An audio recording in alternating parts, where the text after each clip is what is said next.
Welcome back to Deep Thought. We're going through Sonic Adventure 2, and why is Rouge in a car? More to the point, why is the car so phallic? I would say a joke here, but it's pretty obvious.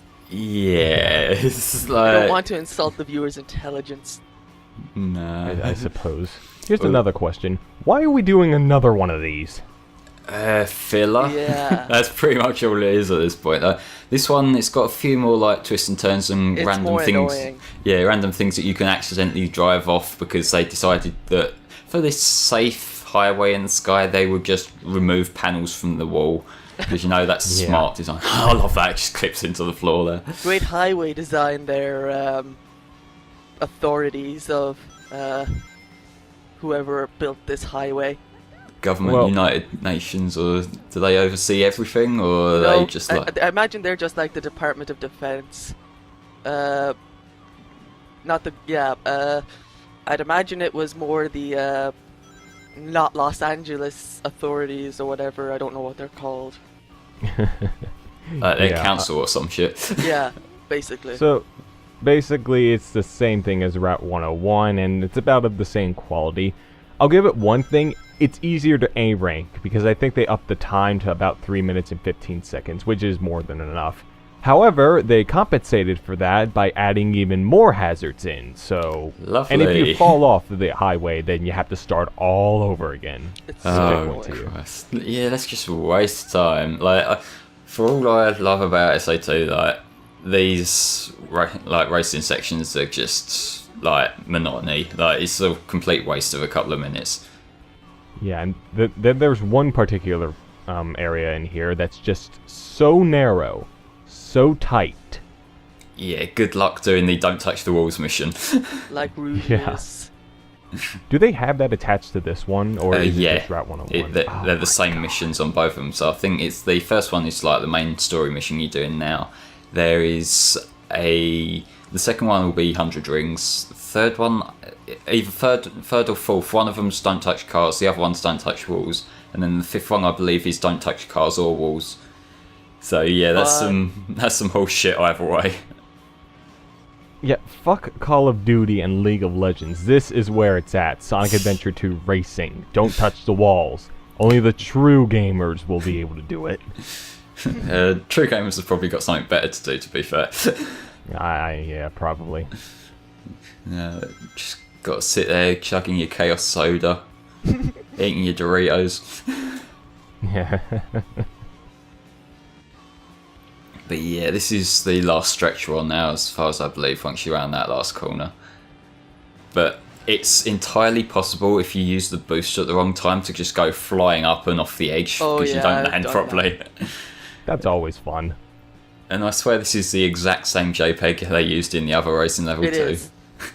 Yeah, you think what you could have easily done just to kind of make it feel a little bit different is maybe if this was like set at night or something, so it's like got a little bit of different tone to it as opposed to being the same thing again.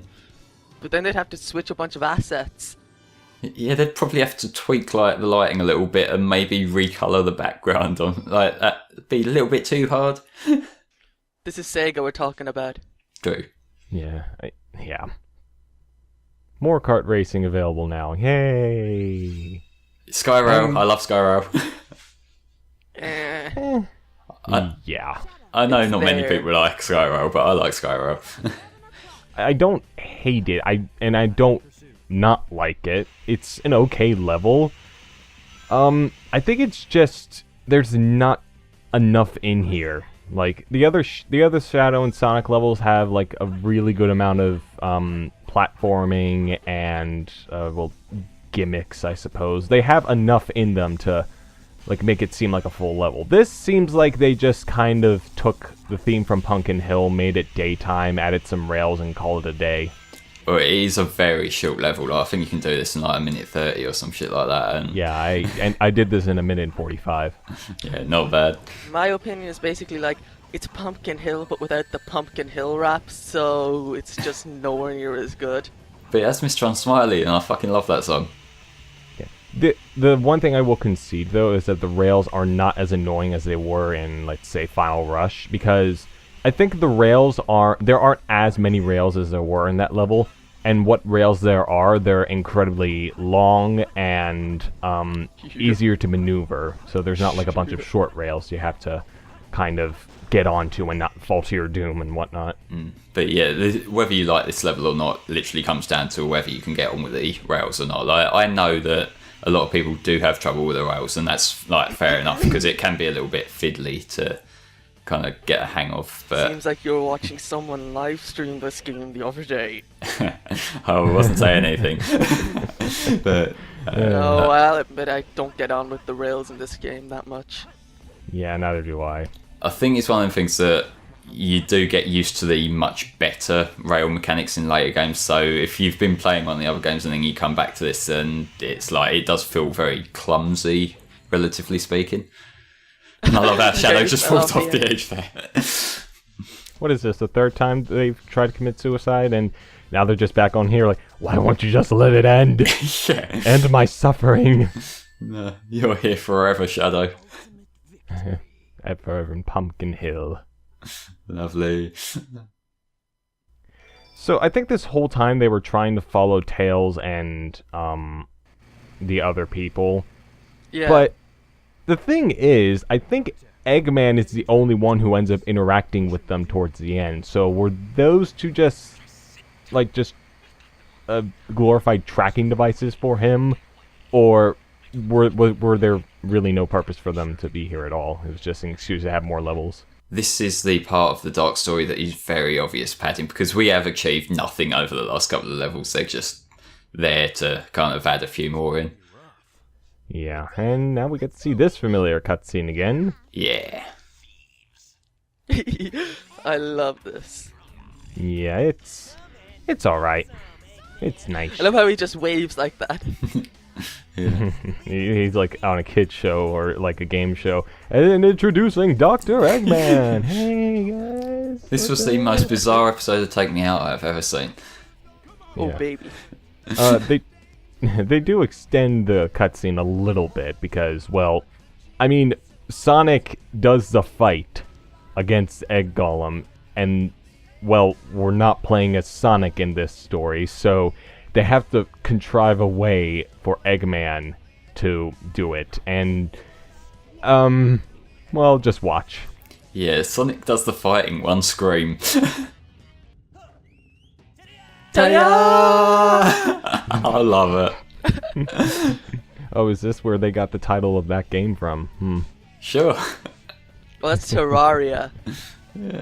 Yeah. Close enough. Jesus Christ. One hit and he's down, and we had to do 5 hits. Jeez.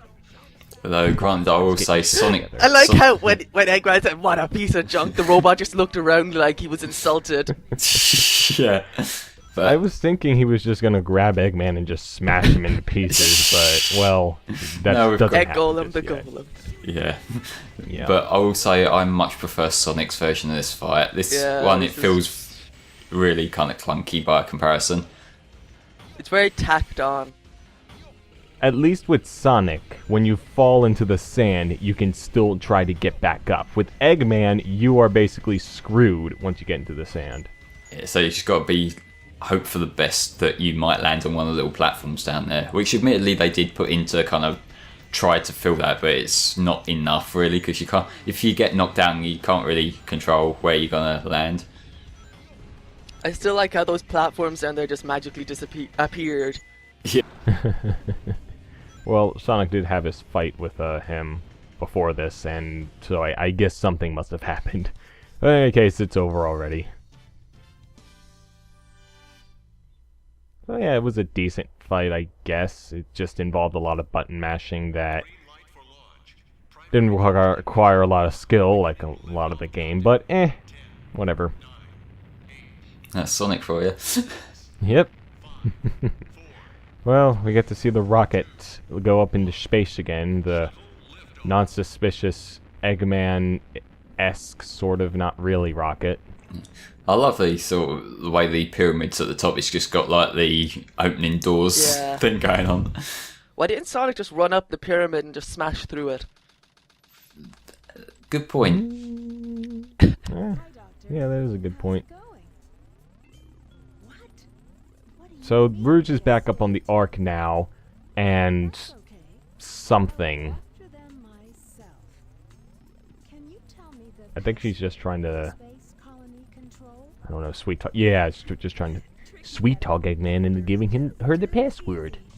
And this is where doing the thing where you think out loud through the entire story kind of backfires a little bit. Why do characters keep doing that? Yeah, well, I know exposition and that, but you could have like a character thinking voice just fine. Yeah, well, exposition just basically involves someone explaining something just straight to your face. There's not a whole lot of visual representation. I mean, there is some, as we're going to see in later cutscenes, especially last story, but it's mainly just some guy droning on and on about all the things. Yeah. And yeah, it doesn't make for a very compelling storytelling, guys. If you, I think in the background there, something that we'll be seeing later appeared for half a second. Yeah, very briefly. But meanwhile, fuck this level. Oh my god, fuck this. Yeah, basically, just fuck this level. And you want to know why? You want to know why? I'm going to tell you why. Okay, so this is basically Meteor Herd, except they kind of expanded it a little bit, and I think they somehow made it taller as well. So first off, there's still the whole it's too open problem, but then they put in these 3 little planetoids that have their own gravitational pull, and as we've discussed before, gravity mechanics do not work in this game, so you can kind of imagine how this is gonna go. What do you mean? This is literally better than Galaxy. I don't know what you're talking about. Yeah, you guys thought that Super Mario Galaxy was original? No, yeah, Sonic Adventure 2 had that idea from the start. Oh, yeah. The good thing is I got this done in less than 2 minutes. Thank you. I love you. This level is just one of them that I don't even like looking at it for too long. Even the music brings me back terrible memories. Yeah, speaking of music, that's the only saving grace, because, again, I love Rouge's music, and I probably always will, and this is no exception. Other than that, fuck this. Like, I'm not even too fussed by the size here, relatively speaking. It literally is all the gravity bullshit that, like, if I get stuck on a platform and I can't move away, we've got a problem. It's sort of like, you know, the Knuckles sections in 06 where you just sort of get stuck to the wall. It's literally the same problem. Oh, yeah, absolutely. Oh, and there's also the hint boxes. They have the hints in reverse. Of course they do. And when you're searching for the 3rd emerald, that's the only thing you'll get, those reversed descriptions. Because for the first 2, it's the reversed and then the regular ones, but yeah. Yeah, but the regular ones are lie ones, though, aren't they? Like, they say if it's above something, that means it's below it. Lie. They try and trick you as well. It's stupid. Don't do that. Stop it. See you next time, guys. That was good. Oh, that was brilliant. Recording.